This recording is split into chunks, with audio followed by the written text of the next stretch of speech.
Now, a large number of you probably know that polygraph examinations exist. A smaller subset of you probably know that polygraph examination results are not admissible for any reason in court.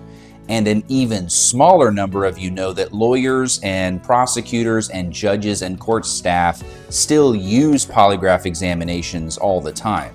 So what do we use them for? That's what we're talking about this week, so stick around.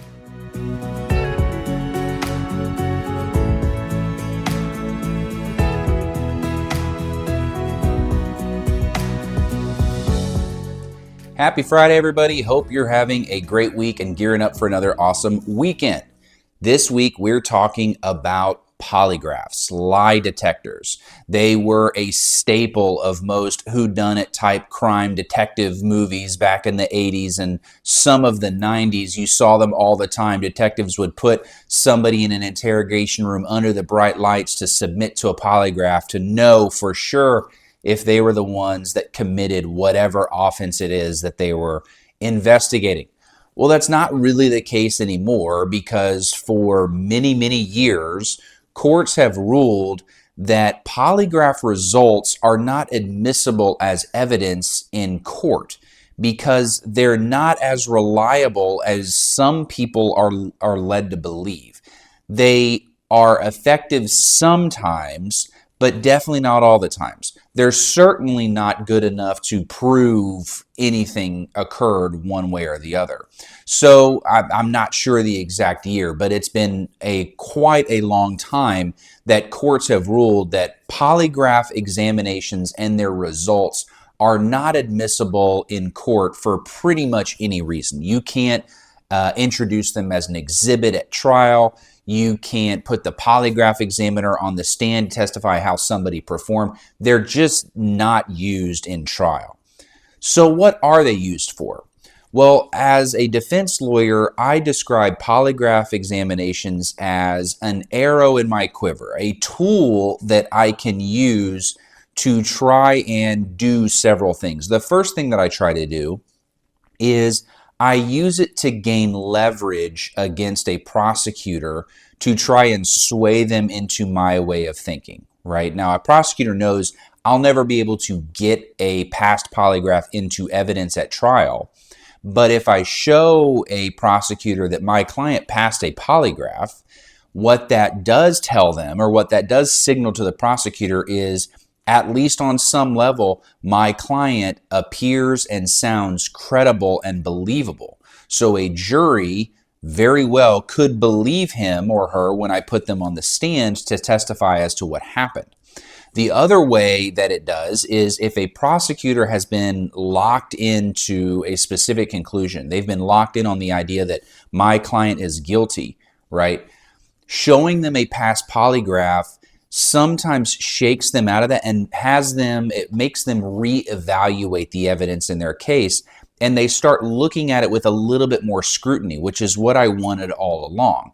So again, it's a tool that I use in my negotiation.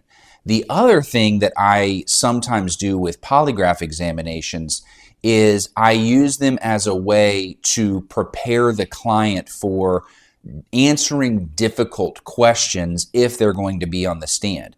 They're going to have to sit through an interrogation, a cross-examination by a prosecutor. And so by doing that with a good, qualified, trained polygraph examiner, we can do that in a no-risk scenario. Because remember, the way that the attorney-client privilege works and the attorney work product privilege works is if my client takes a polygraph, nobody knows that they took that unless I disclose it. So obviously, if they fail the polygraph, I'm not going to tell anybody that they failed a polygraph, right? So that's a way that I use it, sometimes to prepare a client. Now, the crazy thing is, or the thing that doesn't make sense to a lot of people is, even though courts will routinely say that polygraphs are not admissible because they're not reliable, courts still use polygraphs. If somebody, at least here in Texas, is put on probation for a sexual offense, so sexual assault or indecency with a child or whatever the case may be, if they're on probation, they are required as a condition of that probation to submit to random Polygraph examinations are not necessarily random. They're scheduled, but regular is the word that I was actually trying to say. Regular polygraph examinations. They're called maintenance polygraph examinations. And it's not only part of probation, but it's also if somebody has to register as a sex offender in Texas, they have to do these maintenance polygraphs where the polygraph examiner will ask them questions such as, have you viewed any pornography, which is a no-no if somebody is a sex offender or on probation, since the last time we spoke? Have you had any thoughts of violating conditions of probation or committing new sexual offenses? And if they fail that polygraph, a lot of times that's enough for the state to file a motion to revoke a probation or a motion to issue sanctions against the defendant or a motion to adjudicate a person guilty.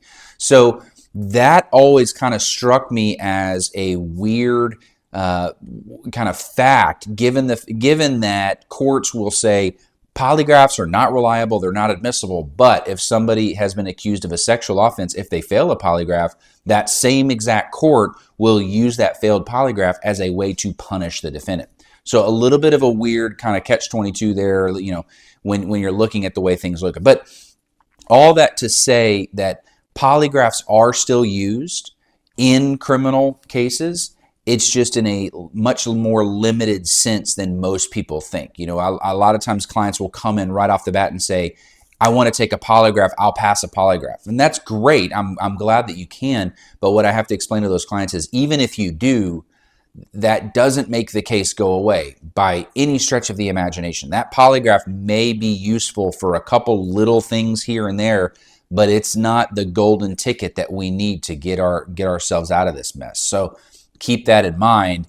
But again, it's just a tool that we can use as defense lawyers to try to leverage ourselves in a better situation. As always, hope you enjoyed this video. Hope you got a little bit of something out of it. Again, trying to drive up subscriptions to both this channel and my Twitch channel. So if you watch this video, please take a moment and subscribe here.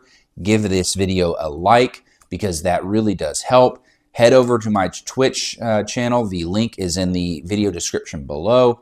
Give me a follow over there. I would really, really appreciate it. We're all trying to get each other better in 2024. So if there's something that I can do for you to return the favor, please do not hesitate to let me know. I'm happy to do it.